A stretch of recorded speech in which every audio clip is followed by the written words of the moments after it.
Welcome back to Lily's kitchen magic. ഇന്ന് ഞാനിവിടെ prepare ചെയ്യാൻ പോകുന്നത് കരിമീൻ കറിയാണ്. ഞങ്ങളുടെ നാട്ടിൽ ഇതിന് നച്ച് കരിമീൻ എന്ന് പറയും. പല നാട്ടിൽ പല പേരുകളിലാണ് ഈ കരിമീൻ അറിയപ്പെടുന്നത്. കായലിൽ മാത്രം കിട്ടുന്ന ഒരു തരത്തിലുള്ള കരിമീനാണിത്. ഞാൻ ആദ്യം ഈ കരിമീനെ വെട്ടി നല്ല വൃത്തിയാക്കി ക്ലീൻ ആക്കി എടുത്തിട്ടുണ്ട്.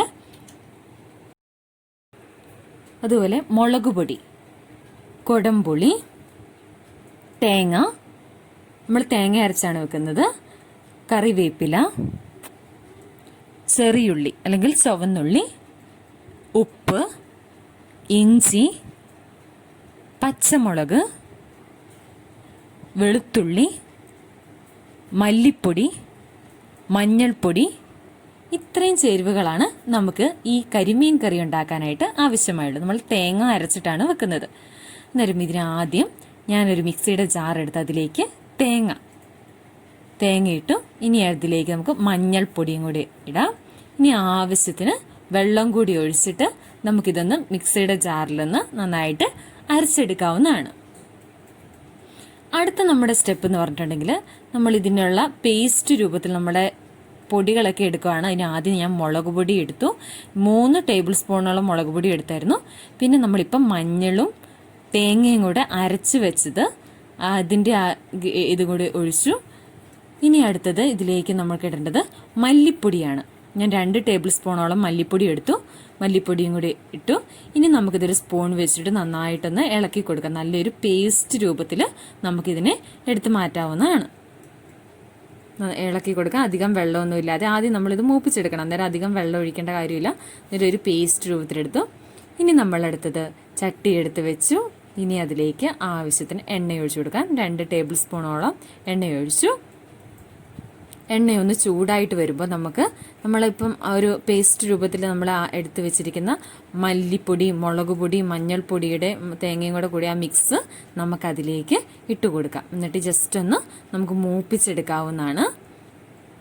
ആദ്യം അതിൻ്റെ ഗ്രേവി നന്നായിട്ട് തിക്കായിട്ടുള്ള ഇട്ട് കൊടുക്കുക. നന്നായിട്ടൊന്ന് ഇളക്കി കൊടുക്കുക. ലോ ഫ്ലെയിമിലിട്ടിട്ട് വേണം നമ്മൾക്കിതൊന്ന് ആക്കാൻ. അധികം മൂത്ത് പോകാൻ വേണ്ടി പാടില്ല. ഏകദേശം മൂത്തിട്ടുണ്ട്. ഇനിയിപ്പോൾ നമുക്കതിൻ്റെ ബാക്കിയുള്ള പേസ്റ്റ് രൂപത്തിലുള്ളതിൻ്റെ ബാക്കിയുള്ള ഇച്ചിരി വെള്ളം കൂടെ കൂട്ടിയിട്ട് നമുക്കങ്ങോട്ട് ഒഴിച്ചു കൊടുക്കാവുന്നതാണ്. ഇളക്കി കൊടുക്കാൻ നന്നായിട്ട്. ഇനി ജസ്റ്റ് ഇതൊന്ന് തിളച്ച് വരുന്നത് വരെ നമുക്കൊന്ന് വെയിറ്റ് ചെയ്യണം. തിളച്ച് കഴിയുമ്പോഴാണ് നമ്മൾ ഇതിലേക്കിനി നമുക്ക് വേണ്ട ഓരോ ഇൻഗ്രീഡിയൻസ് ഇടുന്നത്. ഒരു 4 മിനിറ്റോളം അന്നേരം നന്നായിട്ടിത് തിളച്ച് വരുന്നുണ്ട്. ഏകദേശം തിളയ്ക്കാൻ തുടങ്ങിയിട്ടുണ്ട്. ഇനി ഇതിലേക്ക് നമുക്ക് ഓരോരോ ആവശ്യത്തിനുള്ള സാധനങ്ങളിടാം. ആദ്യം ഞാൻ വെളുത്തുള്ളി, ഒരു 7 വെളുത്തുള്ളിയായിരുന്നു ഞാൻ ഇതിനെടുത്തത്. അടുത്തത് പച്ചമുളക്, 4 പച്ചമുളകായിരുന്നു നെടുകെ കീറിയിട്ടിരിക്കുന്നത്. പിന്നെ വേണ്ടത് ഇഞ്ചി, ചെറുതായിട്ട് അരിഞ്ഞെടുത്തേക്കുന്നതാണ് ഇഞ്ചി ഇട്ട് കൊടുത്തു.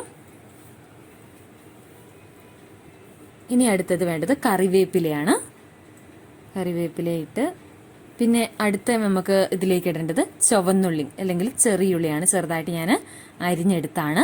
അതും കൂടി ഇട്ട് കൊടുത്തു. ഇനി നമുക്കിതിലേക്ക് ആവശ്യത്തിന് വേണ്ട ഉപ്പും കൂടി ഇട്ട് കൊടുക്കാം. ഉപ്പ് ഇട്ട് കൊടുത്ത് ഇനി നന്നായിട്ടൊന്ന് ഇളക്കി കൊടുക്കാം. ഇപ്പം ചേർത്തെല്ലാം കൂടെ ചേരുന്നതിന് വേണ്ടിയിട്ട്. അവസാനമായിട്ട് നമുക്ക് വേണ്ട മീൻ കൊടംപുളിയാണ്. കുടംപുളി ഞാൻ ഇച്ചിരി വെള്ളം ഒഴിച്ച് വെച്ചിട്ടുണ്ടായിരുന്നു. അതും കൂടെ നമുക്ക് ഉപ്പും പുളിയും എരിവും ഇതെല്ലാം കൂടെ നന്നായിട്ടൊന്ന് അതിൻ്റെ മീൻകറിയുടെ ചാറാവുന്നതിന് വേണ്ടി നന്നായിട്ട് കറക്റ്റാണെന്ന് നോക്കാം. ഇനി ഇത് നന്നായിട്ടൊന്ന് തിളച്ച് വരുമ്പോഴത്തേക്കും നമ്മുടെ നച്ച് കരിമീൻ നമുക്ക് ചെറുതായിട്ട് പീസാക്കി വെച്ചിട്ടുണ്ടായിരുന്നു. അത് നമുക്കിതിലേക്ക് ഇട്ട് കൊടുക്കാം.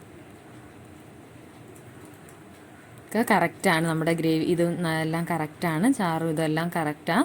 നിരങ്ങി ഇത് നന്നായിട്ടൊന്ന് തിളച്ച് ഇതായാൽ മതി.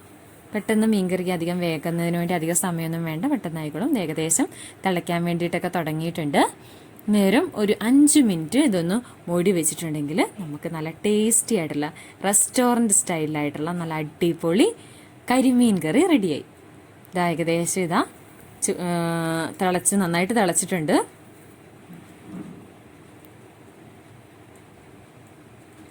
നമ്മൾ ഹോട്ടലിലൊക്കെ പോകുമ്പോൾ നമുക്ക് ഇതേപോലെയുള്ള കറിയായിരുന്നു, നമുക്ക് ആ കളർ തന്നെ അറിയത്തില്ലേ. വളരെ നമ്മൾ നാച്ചുറലായിട്ട് ഉണ്ടാക്കിയതാണ്. വളരെ ടേസ്റ്റി ആയിട്ടുള്ള കരിമീൻ കറി, നച്ചു കരിമീൻ കറി ഇവിടെ റെഡി ആയിട്ടുണ്ട്. നിങ്ങളെല്ലാവരും എൻ്റെ ചാനൽ സബ്സ്ക്രൈബ് ചെയ്യണം, അതുപോലെ ഇത് ഷെയർ ചെയ്യണം. മറ്റൊരു വീഡിയോയുമായി അടുത്ത ദിവസം വീണ്ടും കാണാം. താങ്ക്